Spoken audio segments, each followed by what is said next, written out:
आज हम सब यहाँ पे हैं। वी शुड कंसिडर सेल्व्स कि हम बहुत ब्लेस्ड हैं और बहुत लकी हैं कि आज हम गुरुजी के शरण में हैं, गुरुजी के दरबार में हैं और गुरुजी की ब्लेसिंग्स हमारे साथ हैं।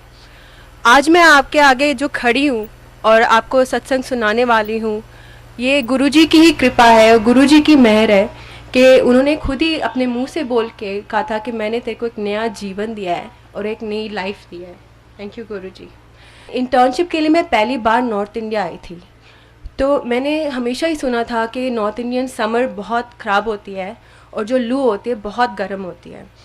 एंड सिंस मैं अपनी इंटर्नशिप रोहतक से कर रही थी एंड मेरे हॉस्टल और हॉस्पिटल के बीच में कम से कम 1 किलोमीटर का डिस्टेंस था जो हमें पैदल चल के जाना था।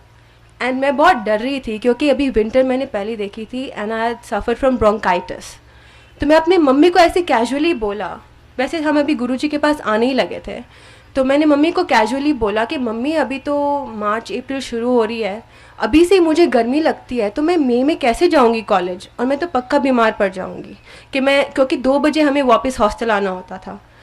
एंड मम्मी कहती कोई बात नहीं बच्चे, गुरुजी हैं। तो मैंने कहा इसमें गुरुजी का क्या लेना देना, वाई वुड ही बॉदर कि मैं कैसे जा रही हूँ और कहाँ जा रही हूँ। तो मम्मी कहती नहीं, गुरुजी के ऊपर छोड़ दो, वो ही देखेंगे। एंड मैं उस बात को भूल गई।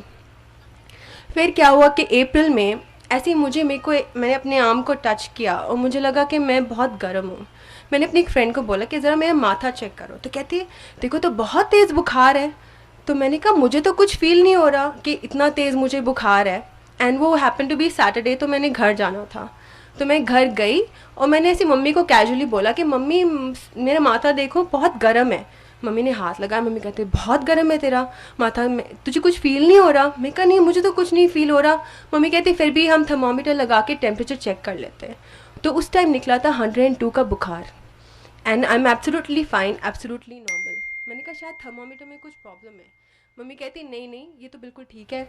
तो उन्होंने किसी और का चेक किया, वो तो नॉर्मल था। मैंने कहा पता नहीं। फिर 2 दिन तक बुखार उतरा नहीं। हम डेली चेक कर रहे थे। मम्मी ने कहा नहीं डॉक्टर के पास चलते हैं। डॉक्टर के पास गए, टेस्ट कराए तो निकला टाइफॉइड, वो भी बहुत सिवियर वाला, the counts are very high. तो डॉक्टर ने बोला ये तो इमीडिएट बेड रेस्ट है एंड स्टार्ट ऑन एंटीबायोटिक्स। मैंने कहा ठीक है। मेरे को कुछ फील ही नहीं हो रहा था और मैं तो खुश हो गई, चलो मेरे को कॉलेज से छुट्टी मिल गई। एंड 5 साल से तब मैं घर पे नहीं रह रही थी, मेरे को मम्मी के हाथ का खाना खाने का मौका मिल जाएगा अच्छे से। फिर अब डॉक्टर ने मम्मी को साइड में ले जाके बोला कि मिसेस भाटिया इसकी तो स्प्लीन भी एनलार्ज्ड है, इसका लिवर भी एनलार्ज्ड है और इसको ये तो बहुत ही सीवियर केस है टाइफॉइड का कि हमें नहीं लगता कि एंटीबायोटिक देने से भी ठीक होगा, हमें शायद इसको एडमिट करा के इंट्रावीनस देनी पड़ेंगी। और आप फिक्र मत करना कि अभी हम इसको 2 दिन ये देख के देखते हैं एंड काउंट्स पे दोबारा चेक करेंगे। तो बट इसके बाल गिरने लग जाएंगे, इसको रैशेस हो जाएंगी, इसको डायरिया हो जाएगा और ये इसकी भूख बिल्कुल ख़त्म हो जाएगी। एंड मम्मी जब घर आती हैं और मेरे को ऑब्ज़र्व करती हैं, मैं बिल्कुल नॉर्मल हूँ, आराम से मम्मी को ये बोल रही हूँ कि आप मेरे लिए ये बनाओ वो बनाओ। एंड मम्मी कहती तुझे रैशेस नहीं है? मैं कहा नहीं मुझे तो कुछ भी नहीं है। मम्मी कहते तुझे फील नहीं होता तुझे बुखार है? मैं कहा नहीं मैं तो बिल्कुल ठीक हूँ। तो पापा गए गुरुजी के पास। अब पापा के मन में आ रहा था कि गुरुजी से पूछूं, बट एक बार तो बात कर चुके थे। बट फिर पापा ने कहा नहीं कि नहीं बात करूँगा। फिर गुरुजी ने अपने आप पापा को बुलाया और कहा भाटिया अंकल, भाटिया आंटी क्यों नहीं आ रही हैं? तो फिर पापा कहते हैं गुरुजी आपकी बीडीएस बेटी तो बीमार है इसीलिए। कहते हैं अच्छा तो ऐसा कर क्यों न पपीता और गन्ने का जूस पिला। मैंने कहा ठीक है। गुरुजी का अलग अलग तरीका होता है इलाज करने का। तो फिर वो आए, उन्होंने मुझे ऐसे बोला। मैं कहा पापा दैट इज़ रिडिकुलस। मैं कहा गन्ने का juice is the most unhygienic thing and पपीता वो भी डायरिया में। मैं कहा मैं तो नहीं ले रही। तो पापा ने कहा नहीं, गुरुजी की बात रखने के लिए मैं खुद अपने हाथ से और अपने आगे साफ़ करवा के गन्ने का जूस बनवा के लाऊंगा और पपीता तूने खाना है। मैंने बहुत मना किया। मैं कहा नहीं, टाइफॉइड में ये सब चीज़ें तो this are the last things के कोई भी रेकमेंड करेगा। तो फिर पापा ने कहा नहीं। अब उन्होंने मुझे गन्ने का जूस पिलाया, पपीता खिलाया और मेरे को सीवियर डायरिया हो गया।